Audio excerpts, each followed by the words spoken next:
Bueno, son las 8:05 y empezaremos. El tema ayer, que bueno, pues estuve con Pablo en Madrid hace 10 días que estuve en su casa. Yo necesitaba ir al archivo del Partido Comunista, consultar unas cosas sobre un guerrillero asturiano, y yo probé de mí, que soy de pueblo y no tengo experiencia en eso, pues dije: Pablo, duerme en tu casa, así madrugamos, tenemos hora aquí en el archivo del Partido Comunista y vienes conmigo, que allí tengo miedo a perderme, que me coman bien. Entonces por eso pasé 2 días con él y madrugamos, fuimos al archivo y bueno, de ahí sacamos lo que pudimos. Pero bueno, claro, quise ir a casa de Pablo para madrugar, porque en Madrid tengo mucho miedo de llegar tarde a los sitios y si, a ver si yo duermo en la otra punta de Madrid en casa de otro amigo y luego no nos vemos y yo me confundo de metro. Entonces, bueno, pues eso, me refugié en Pablo, porque Pablo tiene una experiencia de recorrer los archivos y experto en eso, historiador profesional, lo que yo no soy. Entonces, bueno, luego yo lo que quería agradecer a Pablo es que, bueno, pues un chaval que todavía no cumplió los 30 años, a mí en lo mío siempre me ayudó, intenté yo reflejarlo en los cómics y en todo, pero bueno, quería agradecer que una persona joven pues dé a saber a los demás pues lo mal que se pasó para lograr esta democracia pequeñina que tenemos y las conquistas que hasta hoy tenemos, pues gracias a una gente que antes se sacrificó, muchas veces lo pagó con la vida, con los despidos, con los destierros, con los exilios. Y bueno, pues que Pablo tenga la inquietud de dar a conocer estas historias siempre hay que agradecer, porque si nos olvidamos de dónde venimos, pues tenemos el riesgo siempre de retroceder, de volver al punto de partida. Y bueno, pues yo no sé si logro cooperar bien con Pablo, pero él conmigo coopera muy bien. Entonces, bueno, pues nada más, un trabajo más de Pablo para dar a conocer, bueno, en este caso, lo que hacía el enemigo con los demócratas.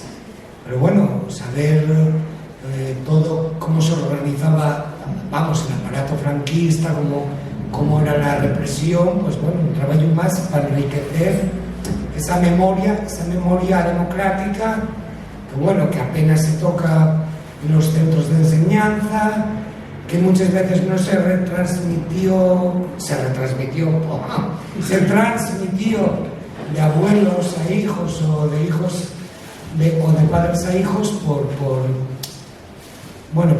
el miedo a que los hijos y nietos se metieran en problemas, y para no complicar la vida a los hijos ni a los nietos, muchas veces los que lo sufrieron no contaron nada, ¿no?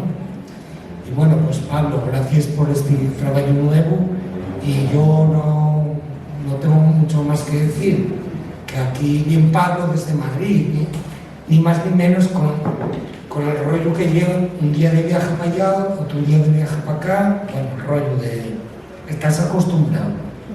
Pero bueno, espero yo no volver a Madrid durante mucho tiempo porque cansé mucho. Bueno, damos paso a Pablo, ¿vale?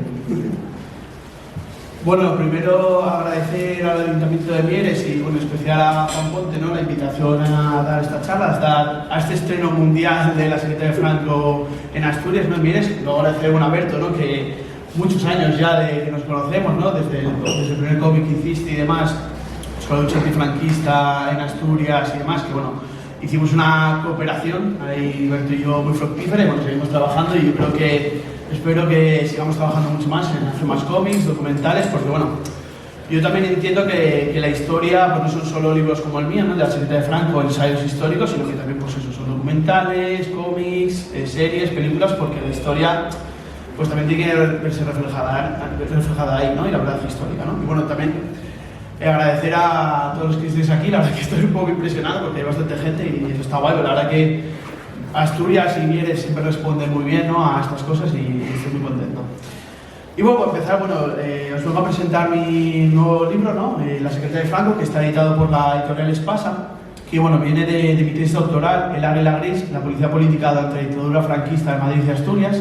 El año pasado, edité con la Fundación Federicoen, que es El 8 contra el franquismo en Asturias, y ahora este es mi segundo libro, donde trato lo que es la brigada político-social, que fue la policía política durante la dictadura franquista en todas sus dimensiones, ¿no? De hecho, mi tesis es la primera tesis sobre el tema, y este libro es el primer libro que trata eso, donde trata a la policía, ¿no?, a la guardia pretoriana del franquismo, como decía el escritor Vázquez Montalbán, en todas sus facetas, ¿no? Porque es verdad que sí que ha habido libros sobre la brigada político-social anteriormente, pero sobre todo en zonas como Cataluña, Euskadi o en Valencia, pero a nivel general no había nada escrito, ¿no? Y ¿por qué estudiar la brigada político-social? Lo primero, no sé si lo veis bien, pero es una foto de Villarejo, y lo otro es un expediente personal de un policía donde aparece entre los que reciben una medalla por detener a los militantes del FRAC que luego fueron fusilados el 27 de septiembre del 75, y aparece ahí entre ellos el señor Villarejo, ¿no? Entonces, ¿por qué estudiar la brigada político-social? Entre otras cosas, por lo que dije antes, entre otras cosas porque realmente está muy de actualidad, ¿no? Viendo todo el tema del caso Villarejo, ¿no? Que Villarejo, como bien he dicho ahora, fue miembro de la brigada político-social en los últimos años de los 70, y luego ha estado, como ahora estamos sabiendo, ¿no?, en todas las operaciones turbias policiales con el PSOE, con el PP, con el Rey Emérito, etcétera, ¿no? Digamos que eso, que la brigada, luego todo el tema de la Operación Pegasus ahora, o lo del Jusapol, ¿no?, el aumento de la extrema derecha dentro de la propia policía, tiene mucho que ver con todo lo que fue la policía en el franquismo y luego después la transición, que luego entraré en ello.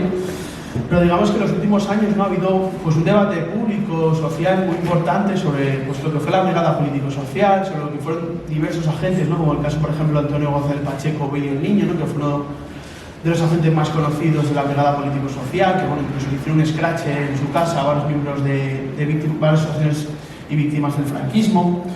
Digamos luego también, por ejemplo, con el tema de la querella argentina contra los crímenes del franquismo, que fue una lucha, que sigue siendo, ¿no?, donde se denunció a varios miembros de la brigada político-social, como el que he dicho antes de Billy el Niño, Muñecas, por ejemplo, también. Ahora está Martín Villa, ¿no?, que fue ministro del Interior y que luego también le dedicaré algunas palabras. Digamos que eso, en los últimos años, ha habido incluso también series de televisión que han tratado todo el tema de la brigada político-social, como La Línea Invisible o El Día de Mañana, ¿no?, series de Movistar, también documentales que han sido premiados, ¿no?, como no me acuerdo el nombre, pero un documental que fue premiado hace un par de años, ¿no?, sobre el tema de la lucha de las asociaciones y víctimas del franquismo contra la impunidad de la dictadura. Digamos que eso, que ha habido un debate muy importante, ¿no?, también por organizaciones políticas, sociales, pero digamos que no había ninguna investigación histórica, ¿no?, sobre lo que fue la brigada político-social, sobre lo que fue esta policía política, sobre sus actuaciones, ¿no? Entonces, entiendo, ¿no?, que los historiadores no solo tenemos que acumular datos o acumular fechas, sino que tenemos que actuar en el presente, actuar políticamente, estar en el presente histórico, ¿no?, estar en la sociedad, y también a escuchar y atender las demandas de la sociedad, ¿no? Entonces yo entendía que esto era una demanda de la sociedad, ¿no?, el hablar de lo que fue la represión franquista, lo que fue la represión policial y lo que fue la brigada político-social, y vi que no había ningún trabajo hecho sobre el tema, y me puse a bucear con todas las complicaciones que he tenido, que también ahora hablaré un poco de ello. Me puse a bucear sobre lo que fue la brigada político-social, ¿no? Digamos que la brigada político-social fue un aparato, como he dicho antes, un aparato fundamental, ¿no?, de la represión del régimen, ¿no? No fue cualquier cosa, era el primer contacto de tortura, de represión, de detención, ¿no?, el primer contacto de muchos militantes antifranquistas con esa represión de la dictadura, ¿no?, que la represión fue un pilar fundamental, ¿no?, del régimen franquista, y la brigada político-social fue un pilar fundamental de esa represión, ¿no? Digamos que la brigada político-social, aunque hay antecedentes, ¿no?, del funcionamiento de brigadas político-sociales, ya la dictadura de Primo de Rivera con la División de Investigación Social, digamos que la brigada político-social supone una ruptura respecto a las policías en la República o a la propia dictadura de Primo de Rivera, porque obviamente está el golpe de Estado, la guerra civil, toda la represión, toda la depuración del aparato del Estado, y digamos que la brigada político-social supone una ruptura con lo que fue las policías anteriores, aunque obviamente hay antecedentes. De hecho, en el libro yo hablo de diferentes policías, que hubo diferentes perfiles de la brigada político-social, y algunos de esos policías, pues por ejemplo, actuaron en represión contra el movimiento obrero, el movimiento anarquista, tanto en la dictadura de Primo de Rivera como luego en la Segunda República. De hecho, algunos policías recibieron medallas por participar en la represión durante la Revolución del 34. Pero digamos eso, que la brigada político-social tiene un nuevo nacimiento y sobre todo sus orígenes tienen que ver mucho con la Gestapo nazi. De hecho, bueno, la foto es una foto en la que aparece Franco con Himmler, el que está a su derecha, que Himmler era el jefe de la Gestapo nazi, y bueno, luego está a su izquierda Serrano Suñer, el cuñadísimo, que de aquella, el cuñado de Franco, que era ministro de Asuntos Exteriores, y bueno, era un pro-nazi y demás. Y digamos que los orígenes de la brigada político-social tienen que ver mucho con la Gestapo nazi, ¿no? De hecho, durante la guerra civil, sin haber acabado en el año 38, hay pactos policiales entre la Gestapo y la España franquista, pues pactos, por ejemplo, para detener a gente alemanes antifascistas que habían luchado en las brigadas internacionales en la guerra civil española, para pactos económicos, ¿no? De ayuda económica, ayuda financiera, pactos, bueno, pues para detener, por ejemplo, a españoles que pudieran estar en Alemania. Digamos que eso, pues un pacto que, bueno, aparece en el libro todo el pacto, pues eso, para estrechar lazos entre las diferentes policías alemana y española, ¿no? Y luego esta fotografía es de un viaje que hizo Hitler a España en 1940, donde pues se entrevista con autoridades policiales, pues, por ejemplo en Madrid, en Barcelona, en Toledo. Bueno, hace pues eso, un viaje por España y ahí se entrevista con autoridades policiales, pues para ver el funcionamiento de la nueva policía política, ¿no? De hecho, Paul Windsor, que fue uno de los mandamases también de la Gestapo, vino a España y entrenó en técnicas de tortura a la brigada político-social. Y luego no es casualidad que al año siguiente se crea la ley de policía por la que se funda oficialmente la brigada político-social, aunque las primeras informaciones que hay sobre esta policía ya es en el año 39 en un artículo en La Vanguardia. Aquí podéis ver una portada de La Vanguardia donde aparece el viaje de Himmler a España. O sea, aquí vemos uno de los grandes mitos, ¿no?, sobre el franquismo, es que realmente pues, Franco nos salvó de entrar en la Segunda Guerra Mundial. Franco pues, no pactó con los alemanes, y aquí vemos que es totalmente falso, ¿no? Y bueno, digamos que también me interesa mucho en el libro hablar, ¿no?, de que, bueno, obviamente cuando me acerqué a este tema, ¿no?, pues obviamente lo que más te suena, lo más escabroso, pues es todo el tema de las torturas, ¿no?, todo el tema de la represión, todo el tema de los golpes. De hecho, bueno, yo empecé a investigar la brigada político-social a través de gente de la Comuna, que es una asociación de expreso del franquismo, y entrevisté a varios militantes que habían sido torturados por los miembros de la brigada político-social. Pero bueno, cuando empecé a rascar, ¿no?, en los archivos, en la documentación y demás, me di cuenta que la brigada político-social no solo era un aparato que utilizaba represión y la tortura, esa era, digamos que era la fase final, obviamente una fase muy importante, pero era la fase final. Pero lo más escabroso, ¿no?, cuando se habla muchas veces, ¿no?, del tema de lo de la banalidad del mal, es que realmente pues esta gente, pues muchos de ellos realmente pues eran personas normales que se dedicaban a la tortura y que se dedicaban también, tenían un aparato intelectual la brigada político-social. De hecho, la foto de la derecha es unos boletines que sacaban, que se llamaban boletines de información antimarxista, donde pues hacían análisis a las diferentes organizaciones políticas, o los republicanos, sindicatos, o lo que fue la Segunda República, obviamente desde un punto de vista del régimen franquista. De hecho, estos boletines los hacía Eduardo Comín Colomer, que era un miembro de la brigada político-social, que se dedicaba a escribir libros y que también luego fue jefe de la escuela de policía. Y bueno, este hombre, tú lees sus libros, que bueno, puntuó una cosa, su fondo, que fue un fondo que robó a partidos republicanos, a sindicatos, a organizaciones clandestinas, porque él se dedicaba, estuvo en el servicio de recuperación de documentos en Salamanca y él se dedicaba pues, a robar a otras organizaciones republicanas. Pues todo su fondo, que gran parte de él es incauto y robado, lo custodió la Biblioteca Nacional. O sea, para que veas aquí cómo pues, los policías franquistas han sido tratados con honores, ¿no? Y bueno, pues este hombre, bueno, los boletines son brutales, ¿no? O sea, él dice que todo es culpa de la masonería, también de los homosexuales, que todo fue un contubernio masónico, ¿no? Desde las revoluciones liberales, el riego, o sea, hace un batiburrillo y bueno, eso, los boletines obviamente hay que cogerlos con pinzas, pero sí que son interesantes para ver la ideología de esta policía, ¿no? Y luego, lo del otro lado, es una revista que sacaba la brigada político-social, que se llama Revista Policía, donde, bueno, pues donde se hablaba de las fiestas patronales que tenía la propia policía, donde hacía un análisis sobre los problemas de orden público, donde se hacía una comparación con la CIA, con la Scotland Yard, etc. Es una revista muy interesante que se publicó en los 40 y los 50, ¿no? O sea, aquí vemos cómo pues, la Brigada Político-Social pues, fue un aparato también de propaganda. De hecho, hay muchos policías que se dedicaban a escribir libros, que ganaron premios, como Tomás Salvador, que ganó el premio Planeta, que fue un miembro de la Brigada Político-Social en Valencia.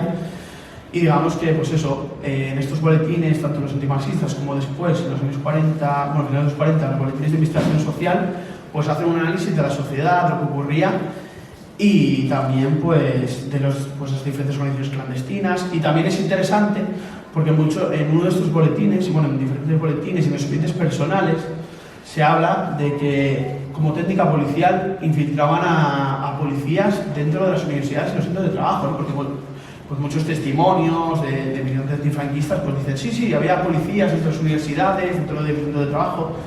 Pero yo he descubierto con documentación oficial que no fue una cosa del azar, que fue una estrategia pensada, ¿no? Por las autoridades policiales, el tema de infiltrar a personas, ¿no? De hecho, nada más acabar la escuela de policía les decían que se apuntaran a la universidad y que ahí entraran en las asambleas universitarias, ¿no? Y bueno, digamos que luego, digamos que la Brigada Político-Social tiene diferentes etapas. Pues una primera etapa, ¿no? Donde la Brigada Político-Social actúa pues, contra los guerrilleros, sobre todo, contra los obreros y estudiantes, aunque bueno, pequeños núcleos de estudiantes. Pero digamos que luego en los años 50 y 60 a la Brigada Político-Social le pilla con un traspiés los nuevos cambios sociales que están dando en España, ¿no? El nuevo movimiento obrero, el nuevo movimiento estudiantil, pues una savia nueva, ¿no? De pues, obreros jóvenes que no habían vivido la guerra civil, bueno, no la habían vivido directamente luchando en ella, o la habían vivido siendo muy niños, que bueno, pues habían perdido un poco el miedo a enfrentarse a las autoridades, ¿no? Al franquismo y demás. Y claro, la Brigada Político-Social le pilla un poco de traspiés. De hecho, en el libro, aparece una cita de Jorge Semprún, que de aquella era uno de los jefes en el interior del Partido Comunista, que bueno, dice que la Brigada Político-Social era una mierda porque no sabía cómo detener a los militantes antifranquistas. Yo no estoy tan de acuerdo en esa afirmación. Yo creo que la Brigada Político-Social sí que obviamente fue una policía en gran parte pues eficaz, entre comillas, pero sí que le costó entender los cambios sociales que están dando dentro de la clase obrera, dentro de la juventud, y para corregir, ¿no? Y para modificar y para intentar detener a los militantes antifranquistas recurrió a la CIA y al FBI. O sea, porque esto es muy interesante, ¿no? Porque esto es algo bastante novedoso del libro, las relaciones entre la Brigada Político-Social y la CIA y el FBI, o sea, los servicios secretos de Estados Unidos. Como sabemos, ¿no? En la Guerra Fría, Estados Unidos pasa de considerar al régimen franquista un régimen fascista y condenado internacionalmente a ser un régimen aliado, ¿no? En la lucha contra la Unión Soviética y demás, ¿no? Entonces, hay pactos económicos, bueno, las bases militares, etcétera. Y entre estos pactos económicos, sociales, militares y tal, hay pactos policiales. Y aquí pues entra la Brigada Político-Social. De hecho, esto es de un expediente personal de un policía que se llamaba Vicente Guerrero, que fue policía en Madrid, que le mandan a Estados Unidos a pues, recibir cursos de técnica policial. O sea, básicamente, pues de cómo torturar, de cómo reprimir, etcétera, ¿no? De hecho, bueno, en estos momentos, en los años 50, es cuando aparecen todos los manuales de tortura, el manual Cuba, que fue un manual de tortura de la CIA y del FBI.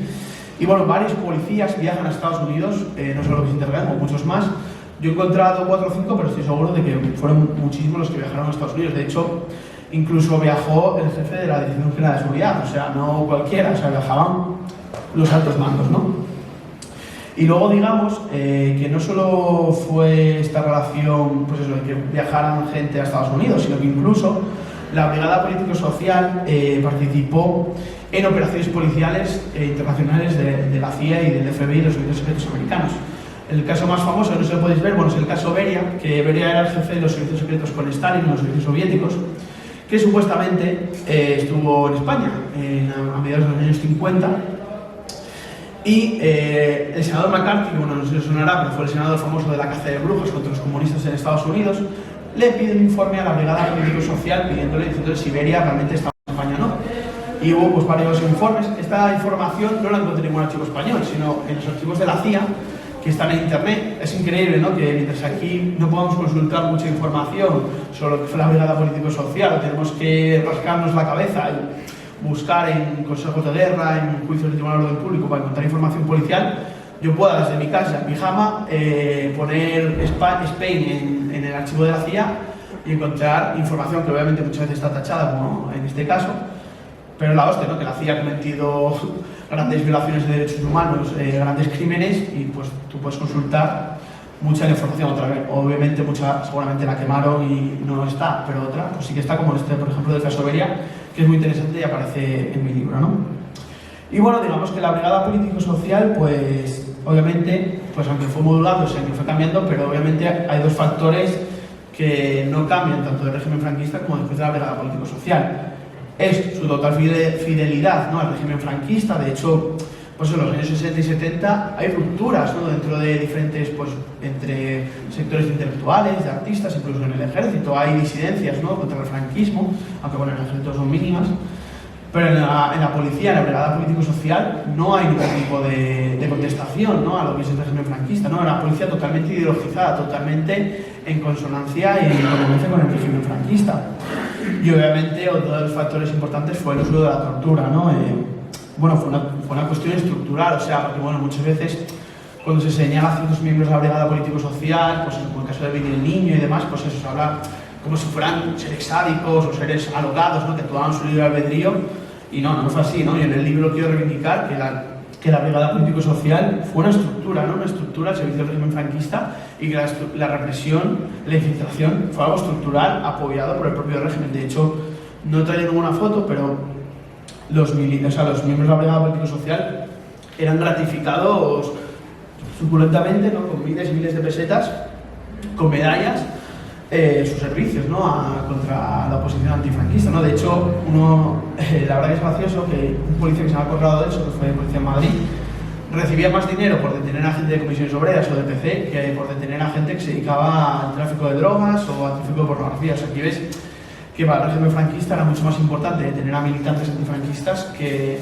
detener a gente que se dedicaba, pues, a la prostitución y demás, cuando pues, el régimen franquista te vendía la idea, ¿no?, de la moral nacional católica y demás, ¿no? A ver, que queda mal eso de tener a gente que se dedicaba a la prostitución. A proxenetas. Bueno, perdón, corrijo. Bueno, ahora lo que me interesa también del libro, ¿no?, que hablo bastante, es todo el tema de la transición, ¿no?, de la violencia policial en la impunidad, ¿no? Bueno, uno de los grandes mitos, ¿no?, que han vendido muchos historiadores, ciertos historiadores, es el mito de la transición pacífica, ¿no?, de que, bueno, pues la transición la hicimos entre todos, fue un gran consenso, no hubo víctimas, no hubo violencia policial. Y realmente la violencia policial estuvo a la orden del día. De hecho, muchos investigadores hablan de que España, junto con Irlanda del Norte, en los años 60 y 70, en los años 70 y 80, fue una de las zonas con más violencia policial y política de Europa sin estar en guerra. O sea, aquí ves cómo pues, la violencia fue salvaje, ¿no? En las calles, centenares de heridos, decenas de muertos en las calles, en comisarías. Bueno, de hecho, se calcula que hubo más de 2.000 víctimas, ¿no?, de violencia política y policial, ¿no? Y bueno, pues todos estos crímenes, tanto los del franquismo como estos años de la transición, ¿no?, por parte de las autoridades policiales, pues fueron amnistiados, ¿no?, con la famosa ley de amnistía, que bueno, la amnistía pues obviamente fue una lucha y una conquista de la izquierda, ¿no?, la amnistía de los presos políticos, pero la ley de amnistía en su segundo artículo fue utilizada para mantener impunes como una ley de punto final de los crímenes del franquismo, ¿no? De hecho lo pone claramente en la propia ley, ¿no? Y bueno, pues todos esos policías que habían actuado, ¿no?, en la represión contra el régimen franquista no solo no fueron depurados o juzgados, como por ejemplo pasó en el caso de Portugal, que la verdad que no me doy cuenta que podría haber tenido la foto, bueno, hay una foto muy famosa de un policía de la PIDE, que era la policía política de Salazar, en calzoncillos, después de la revolución de los claveles, que es una foto muy buena, y mientras aquí lo que pasó fue que los policías pues eran agasajados por ministros, ¿no? Esta foto es una foto de una rueda de prensa tras la detención de varios militantes del Grapo y la recuperación de Aurelio Villascusa, que bueno, eran dirigentes que eran, bueno, no me acuerdo qué cargo tenían, pero bueno, eran altos cargos de la justicia, de la judicatura, y en los que participó Roberto Conesa, que es el que está a la izquierda de Martín Villa, ahí sentado con gafitas. Este hombre, la verdad que en el libro me permite hacer una radiografía de lo que fue la brigada político-social, porque este hombre estuvo a la detención de las 13 Rosas en el año 39, de hecho, bueno, estuvo infiltrado en las Juventudes Socialistas Unificadas. De hecho, en su expediente aparece informes de la Dirección General de Seguridad diciendo que sí, que ellos estaban orgullosos del trabajo de Roberto Conesa porque lo habían infiltrado en el PC, en el PSOE, en las Juventudes Socialistas Unificadas. Y ahí lo vemos en el año 79, 40 años después, ahí al lado de Martín Villa, que bueno, Martín Villa, ¿no?, que para muchos es un gran demócrata, ¿no? Pues Martín Villa fue el que permitió que no solo que la violencia policial fuera quedara impune, ¿no? Como por ejemplo la masacre de Vitoria, que ahora en la Argentina lo quieren juzgar por eso, ¿no? Sino que incluso pues, se mantuvo a los miembros de la Brigada Político-Social, no solo en la policía, sino incluso en altos cargos, ¿no? De hecho, Roberto Conesa luego fue jefe de la Brigada Antiterrorista en Euskadi, controlando a más de 3.000 policías. Bueno, luego hay muchos policías que yo hablo en el libro, que no quiero extender más, pero la mayoría de miembros de la Brigada Político-Social mantuvieron altos cargos, ¿no? En la policía democrática, ¿no? Y luego, sin embargo, algunos policías, ¿no? que criticaban, que intentaban crear sindicatos democráticos, sindicatos progresistas, que criticaban los lazos entre la extrema derecha y la policía durante los años de transición. Muchos de ellos incluso acabaron en la cárcel o pues acabaron siendo purgados de la policía, ¿no? Aquí vemos como tanto gobiernos de UCD como del Partido Socialista mantuvieron a miembros de la Brigada Político-Social en altos cargos. De hecho, todo el tema de la guerra sucia, de los GAL, también tiene que ver con estos miembros de la Brigada Político-Social, ¿no? De hecho, en el año 85, cuando ya estaba el PSOE en el poder, varios militantes del propio Partido Socialista, militantes antifranquistas, mandaron una carta a Barrio Nuevo, que era el ministro del Interior de aquella, diciéndole, oye, ¿qué hacen tantos miembros de la Brigada Político-Social siendo jefes en una policía democrática? Y Barrio Nuevo les dijo que, bueno, que les servían contra la lucha contra ETA y que no van a hacer nada contra ellos, ¿no? O sea, aquí vemos cómo, pues frente a otros lugares, como en Argentina o Portugal, donde sí se juzgó a estos policías, que bueno, muchas veces se dice, nada, es lo que se pudo hacer, no se puede hacer más. En Portugal tienes que un año antes de la transición española se juzgó a los miembros de la policía política, de la PIDE, ¿no? Aquí pues se los mantuvo a los miembros de la Brigada Político-Social, ¿no? Y bueno, pues ahora por suerte, aunque pues por ejemplo a Miguel Niño ya no se puede juzgar porque murió, pues digamos que por suerte gracias a la lucha, ¿no? de las víctimas del franquismo, a las asociaciones de memoria, de partidos políticos, de sindicatos, pues aunque no sean juzgados, pero por lo menos ya no mueren como grandes demócratas con honores, como por ejemplo pues, con Fraga, ¿no? Sino que bueno, por lo menos Miguel Niño o Martín Villa pues van a morir sabiéndose que fueron represores del franquismo, ¿no? Entonces bueno, por lo menos, aunque no haya justicia dentro de un juez, por lo menos hay justicia de la historia, ¿no? Y bueno, pues ahora, ya que estamos en Asturias, pues bueno, me voy a centrar un poco en Asturias y luego me voy a centrar en Mieres un poco.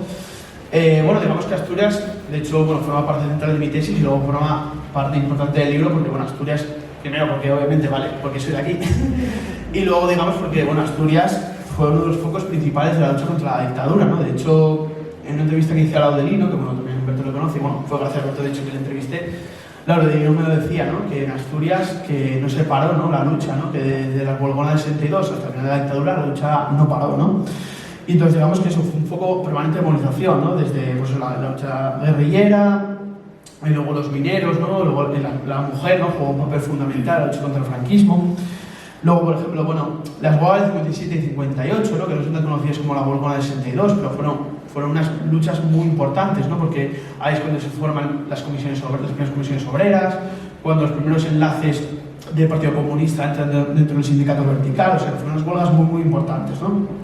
Fueron preludio de lo que fue luego después la huelga del 62. No me quiero extender mucho aquí, porque bueno, creo que son luchas bastante conocidas y bueno, a mí me interesa mucho más el tema de las torturas, de los verdugos y demás, ¿no? Obviamente, bueno, nada, sí que quiero reivindicar, ¿no? Que mi libro, aparte de hablar de la represión y la lucha, o sea, aparte de hablar de la represión y la violencia policial y demás, también es una reivindicación de lo que fue la lucha antifranquista, ¿no? De lo que fue la memoria, porque bueno, muchas veces cuando se habla de la memoria histórica, muchas veces se habla desde un punto de vista como muy sentimental o muy lacrimógeno, ¿no? De, bueno, de pues, los fosos comunes, obviamente pues hay que reivindicar todas las cosas, ¿no? Y obviamente hay que hablar, pero muchas veces se trata una memoria como muy privada y muy personal, ¿no? Yo creo que la memoria histórica, para mí, luego podemos debatirlo si queréis, pero para mí la memoria es una memoria histórica pública, política, ¿no? Porque esta gente no les fusilaban, no les encarcelaban por ser fueralitos, sino por estar en partidos políticos, en organizaciones políticas, por hacer huelgas.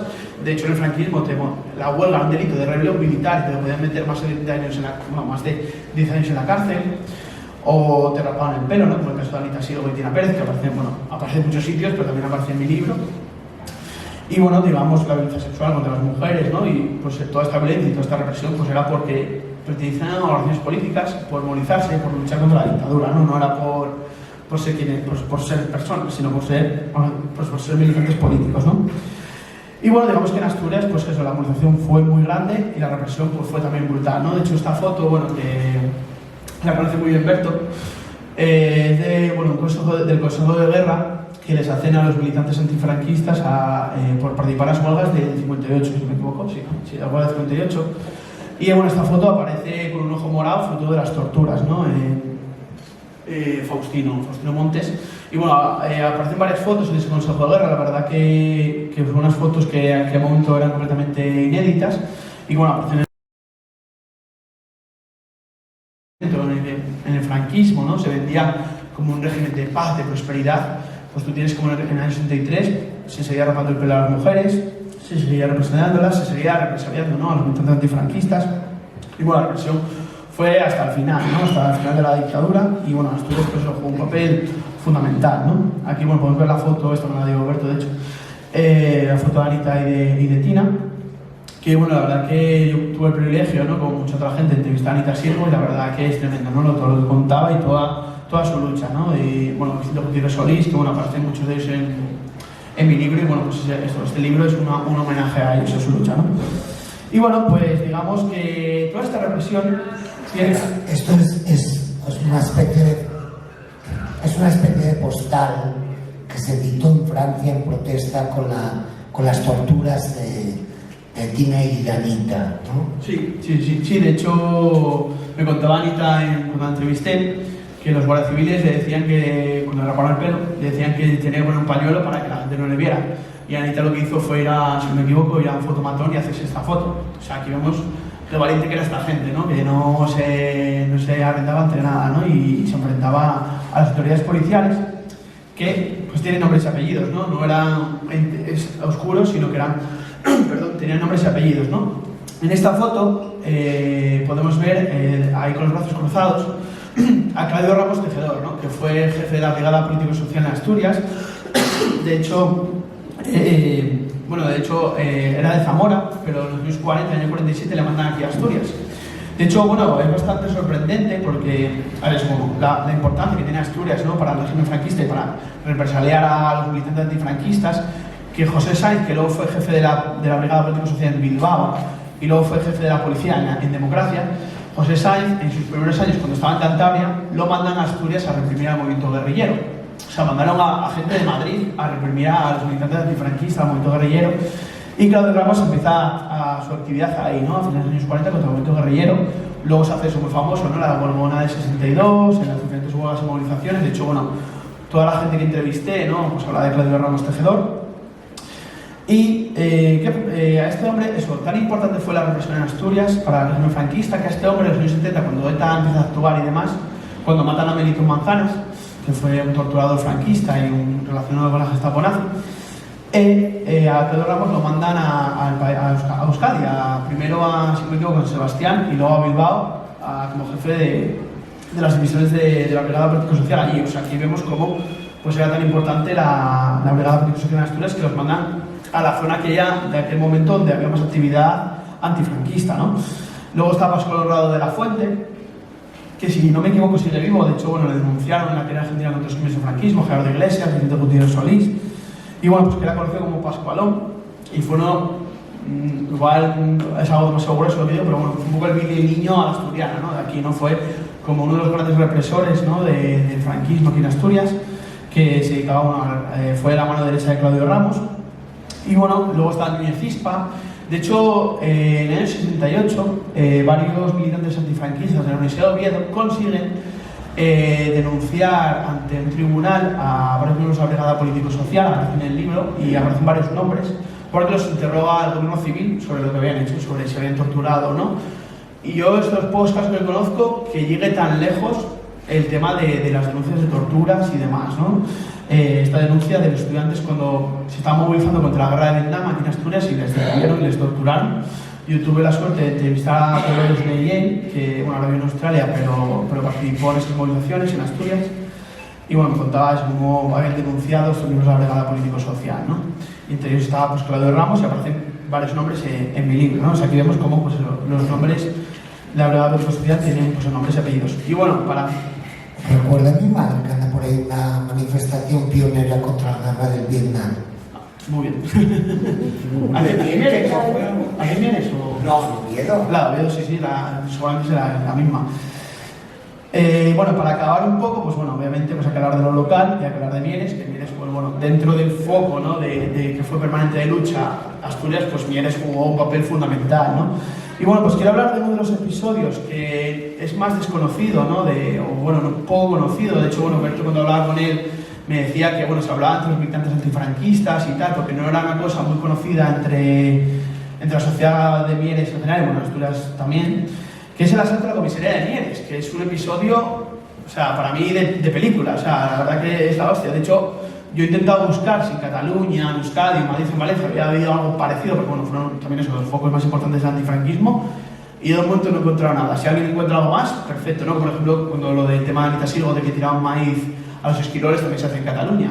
Pero esto yo no he encontrado nada, ¿no? Y la verdad que es un episodio de la hostia donde se demuestra cómo los luchadores antifranquistas, ¿no? Perdieron el miedo a movilizarse y a enfrentarse a las fuerzas de orden público, ¿no? Este episodio, que bueno, aparece en el libro bastante relatado, y bueno, hay un vídeo grabado que está en YouTube de una charla que di sobre esto hace 4 o 5 años, que vinieron varios de los que lo vivieron, y la verdad que fue una jornada muy bonita, ¿no? Porque fue a comer y demás, que yo entrevisté a varios de los que participaron en el asalto a la comisaría.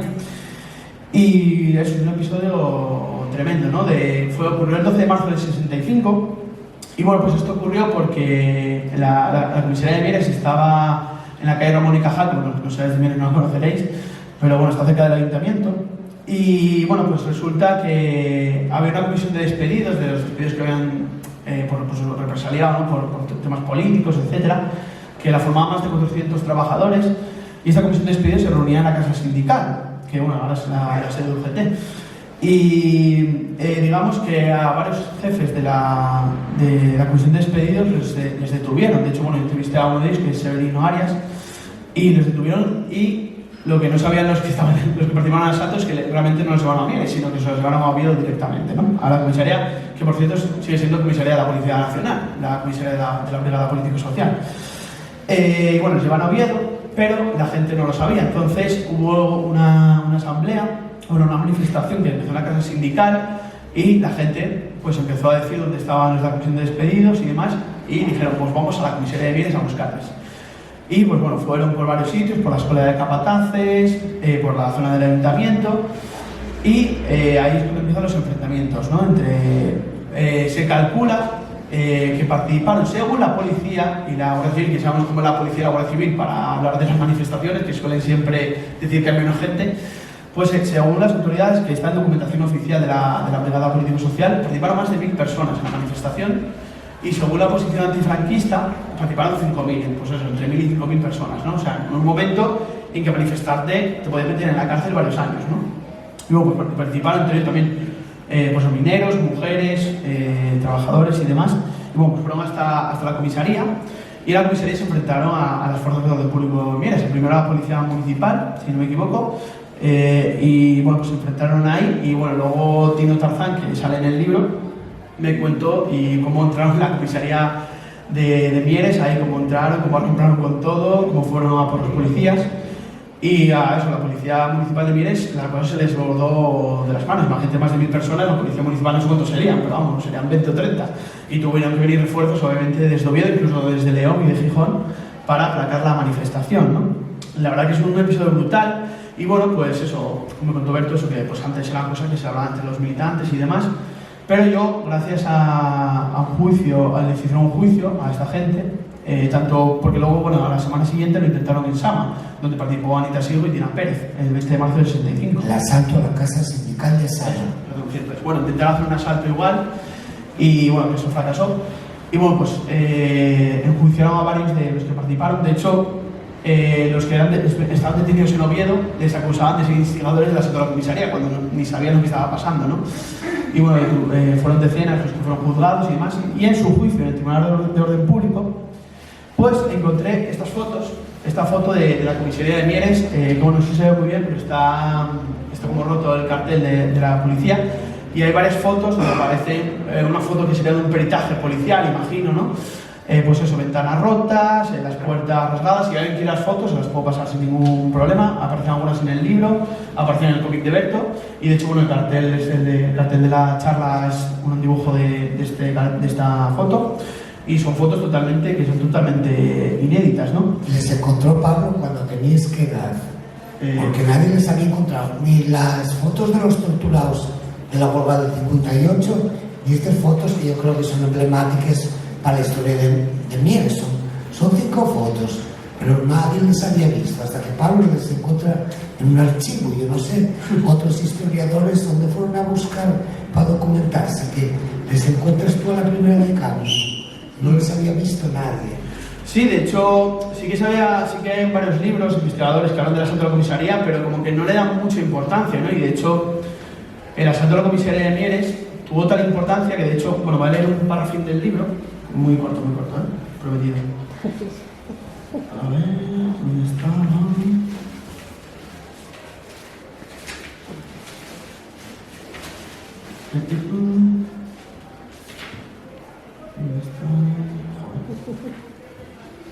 Aquí está. Esto es del boletín de la velada político-social donde hablan del asalto a la comisaría y son las autoridades policiales que hablan de ello. Dicen: la trascendencia de este hecho ha sido muy grande por la repercusión que ha tenido en los distintos ambientes, tanto en el interior como en el exterior, acusándose abundancia de panfletos, de comentarios y emisiones. Y es que esto no solo apareció en la prensa local y en la prensa nacional, obviamente desde un punto de vista del régimen franquista, sino, como vais a ver en la última foto que tengo, apareció en el New York Times, o sea, apareció en la prensa internacional este asalto a la comisaría de Mieres, y apareció en Le Monde. O sea, aquí vemos la importancia que tuvo este asalto a la comisaría, y sobre todo para entender que eso fue el primer enfrentamiento, que yo sepa, en plena calle, en plena villa, porque bueno, sí que ha habido enfrentamientos entre los trabajadores, entre universitarios, pues eso, en los centros de estudio, en los centros de trabajo, pero este es el primer enfrentamiento en plena calle entre obreros y mujeres, que bueno, quiero matizar una cosa: las mujeres jugaron un papel fundamental en este asalto. De hecho, las mujeres fueron las que arengaron a ir hacia la comisaría, en la manifestación a la casa sindical, luego se enfrentaron con los zapatos. De hecho, bueno, eso con los tacones y demás. De hecho, bueno, entrevisté a varias de las que participaron en el asalto, a Taína, a Juanita, y la verdad que es tremendo lo que contaban, ¿no? Y eso, la mujer jugó un papel fundamental, bueno, no solo en el asalto, sino en la lucha contra la dictadura, ¿no? Y bueno, aquí se demuestra, ¿no?, como ese cambio, ¿no?, de chip en la posición antifranquista, donde pues eso, los obreros, las mujeres pierden el miedo a manifestarse en la calle y a enfrentarse incluso a las fuerzas de orden público, ¿no? Y bueno, pues la verdad que eso, que mi libro no solo es hablar de los verdugos, ¿no? Porque bueno, a ver, yo creo que eso es importante, obviamente, investigar a las víctimas, pero también tenemos que hablar de los verdugos, ¿no? Tenemos que hablar de los represores, tenemos que ponerles nombre, tenemos que ponerles cara y tenemos que enfocarlos dentro de una estructura del régimen franquista, ¿no? Y obviamente tenemos que hablar de los verdugos, señalarlos y decirles lo que hicieron, ¿no? Porque muchos aún han vuelto como grandes demócratas o grandes salvadores de la patria, ¿no? Y realmente pues fueron torturadores franquistas, ¿no? Pero la otra parte es eso, pues reivindicar la memoria, ¿no?, la lucha activa de los militantes antifranquistas, de obreros, de mujeres, de intelectuales, de artistas, de estudiantes, que se lo jugaron todo, que muchos algunos incluso perdieron la vida por la libertad y por transformar la sociedad, ¿no? Entonces, yo creo que también para la lucha en el presente, ¿no?, que sigue habiendo muchas, pues es importante, ¿no? Es importante estos libros, esta lucha, estas exposiciones y seguir dando el callo, ¿no? Porque eso, la investigación histórica no solo es acumular datos, sino también nos sirve la historia para entender el presente y transformar el futuro, ¿no? Así que muchas gracias.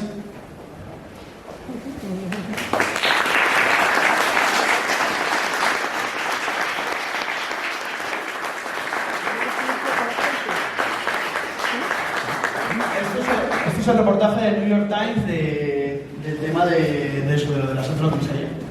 Traduce el titular. Mineros asturianos asaltan la comisaría de policía, sí, más o menos. Y ya aparece el mapa de España, Mieres y el hostia, o sea, está muy guay esto. Pues nada, entonces ahora qué se debe hacer. Una pequeña preguntina, si quieres, lo que sea 20 minutinos, 15 minutos.